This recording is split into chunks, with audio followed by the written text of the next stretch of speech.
Bismillahirrahmanirrahim. Assalamu alaikum. I am Rabia Ijaz from Sir Syed School Institute Phase 1 campus. आज हम lecture 3 start करें grade 9 का chemistry का, ठीक है। तो सेकंड लेक्चर में हमने प्रीवियस टॉपिक्स को डिस्कस किया था। आज के लेक्चर में हम नेक्स्ट टॉपिक को डिस्कस करेंगे और जो आज के हमारे टॉपिक्स हैं वो हैं ions, molecular ions and free radical, ठीक है। इनको आज हम डिस्कस करेंगे। अब आयंस क्या है बेटा, हमने पहले चीज पढ़ी एटम। कि एटम एक इलेक्ट्रिकली न्यूट्रल है। इलेक्ट्रिकली न्यूट्रल मींस कि उसमें जो पॉजिटिव और नेगेटिव चार्जेस हैं उनकी अमाउंट इक्वल है और वो एक दूसरे के इफेक्ट को कैंसिल कर देते हैं, ठीक है। लेकिन यहाँ पे एक टर्म है आयंस। आयंस का बेसिक मीनिंग क्या है? चार्ज। फर्स्ट टॉपिक है हमारे पास आयन।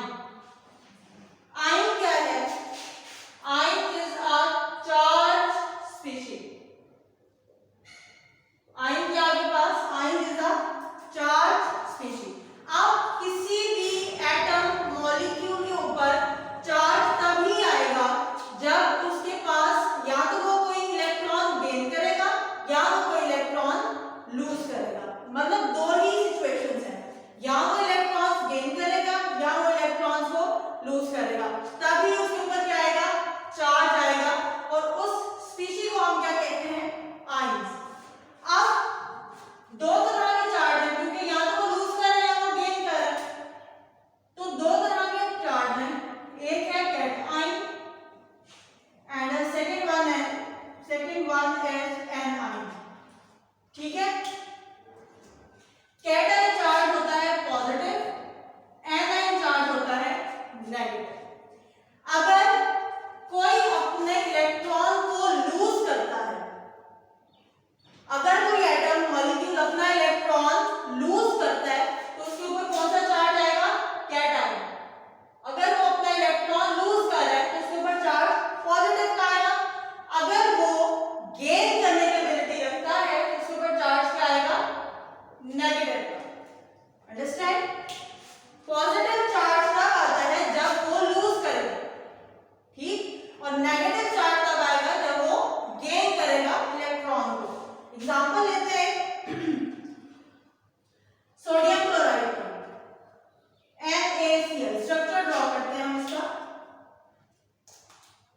न्यूक्लियस है सोडियम क्लोराइड का,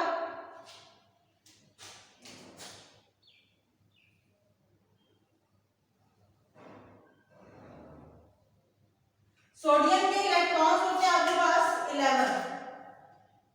फर्स्ट में 2 इलेक्ट्रॉन्स, सेकंड में 8 इलेक्ट्रॉन्स एंड लास्ट में 1। क्योंकि ये पीरियोडिक टेबल के फर्स्ट ग्रुप से बिलोंग कर रहा है इसलिए इसके आउटर मोस्ट में 1 इलेक्ट्रॉन है। अब सेकंड देखिए, क्लोरीन को ड्रॉ करते हैं। क्लोरीन है आपके पास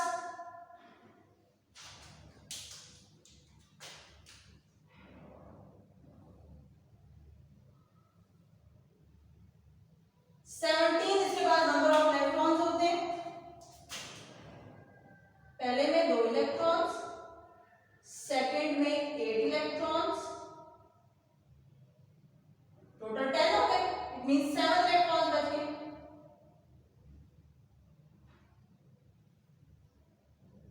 एंड 7। अब देखिए बेटा, सोडियम को अपना आउटर मोस्ट कंप्लीट करने के लिए और स्टेबिलिटी को गेन करने के लिए, अपने आप को स्टेबल करने के लिए उसको 7 इलेक्ट्रॉन्स और चाहिए, ऐसा ही। लेकिन क्लोरीन अगर आप देखें तो क्लोरीन क्योंकि पीरियोडिक टेबल के 7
मिलेगा।